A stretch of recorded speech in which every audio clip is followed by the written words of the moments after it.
Ludwig van Beethoven said that music can change the world. No matter what genre, we believe that music can speak to you and move you in ways unlike any other art form. And on today's video, we're looking into that proverb by looking back at the career of the musical entrepreneur DMX. So let's get into it.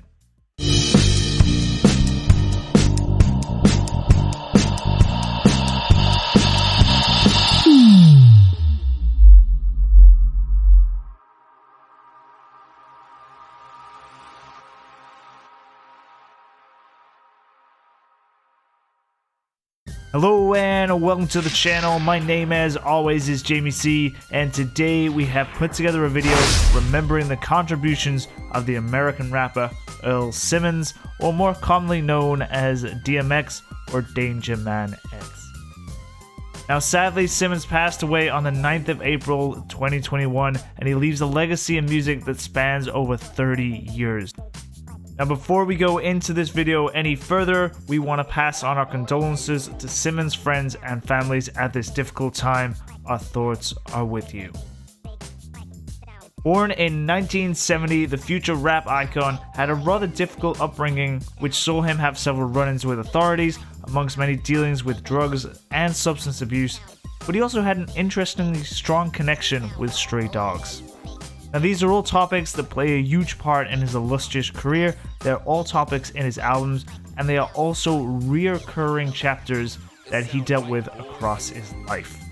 Now it is undeniable that DMX had many personal demons, and his story really should act as a message to anyone who are going through similar circumstances or facing similar demons that redemption is possible, but it is not an easy route. DMX sat down quite a while ago and explained his life story, explained the things that he had dealt with, and we have linked this in this video, so go and check that out if you are interested. Now, DMX life is full of redemption and full of times when he tried to battle these demons, such as going to rehab, or being a man of faith, or even just writing music. In that, guys, music very much changed his world, and if we're looking at that proverb that we started this video with, music changed DMX's world for the good at times and allowed him to express thoughts and opinions that would ultimately help his fans in other places. Now DMX has sold around 23 million copies worldwide of his music. He's received 3 Grammy nominations, starred in films, and has become one of the biggest selling hip-hop stars of the last 30 years.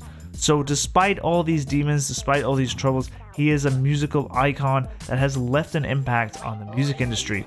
But what impact was this, and how has DMX's music influenced the music we listen to today? The best place to start with a question like this is at the beginning, and we're going to start in the 80s, where Simmons began as a beatboxer and someone who was jumping onto the scene, learning how to write his lyrics and establishing his rap style. Throughout the 80s and up to about 1991, he was receiving slow recognition of his work and becoming a bit of a more well-known name. By 1992, he managed to land a subcontract deal with Columbia Records and released Born Loser, and later in 1994, Make a Move.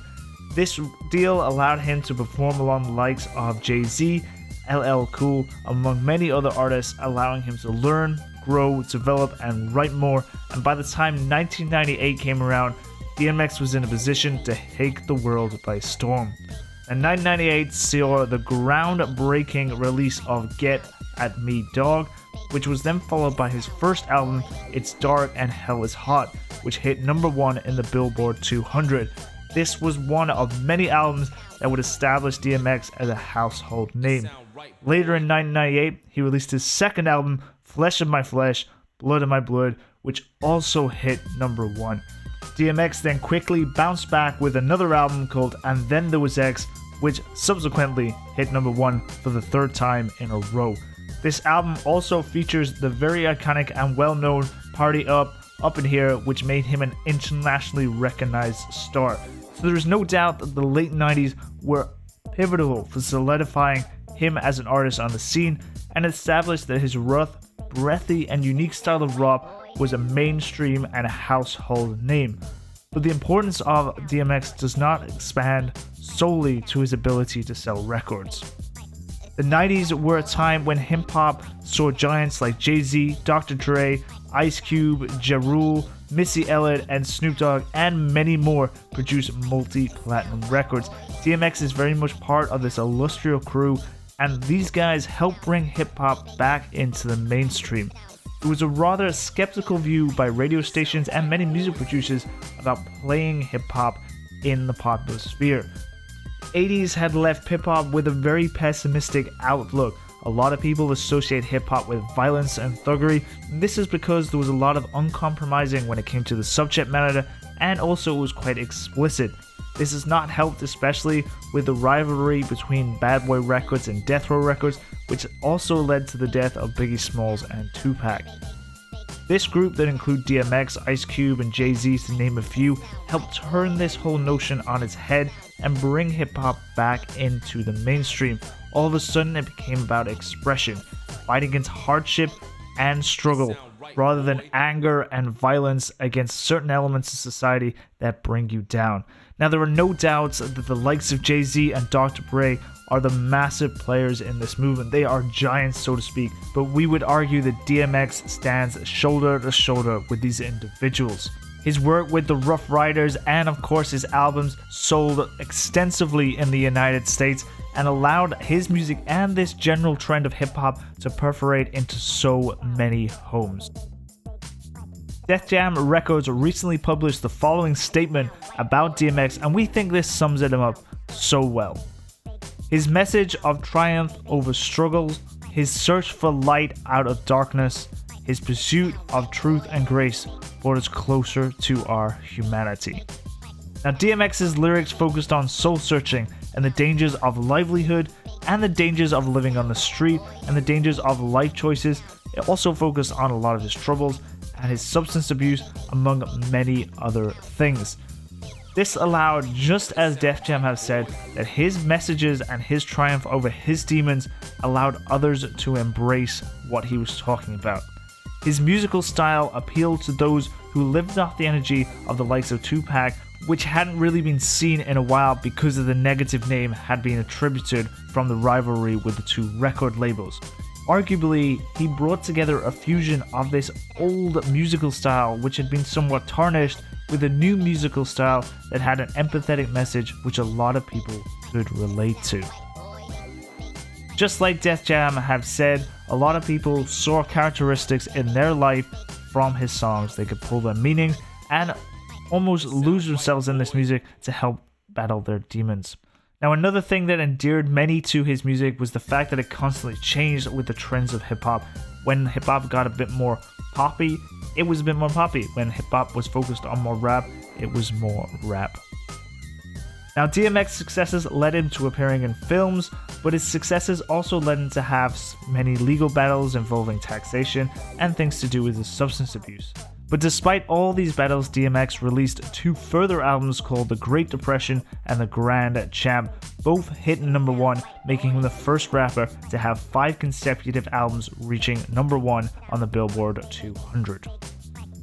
Now, jumping forward a few years, we see another album, The Year of the Dog Again. We also see Def Jam release some compilation albums of his music, and in 2012 he teamed up with 7 Arts to produce Undisputed.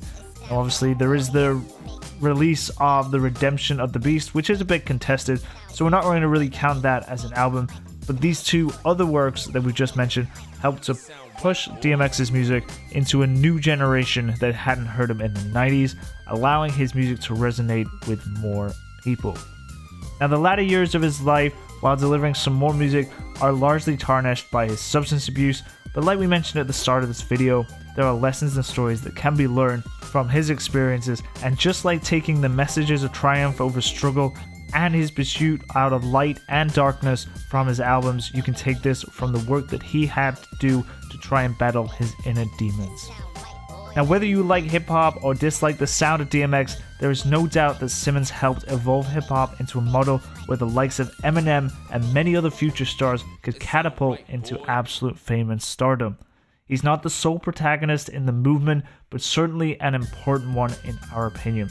His struggles in life also act as a message to those who might be going through something similar. As we said at the start, Ludwig van Beethoven said that music can change the world.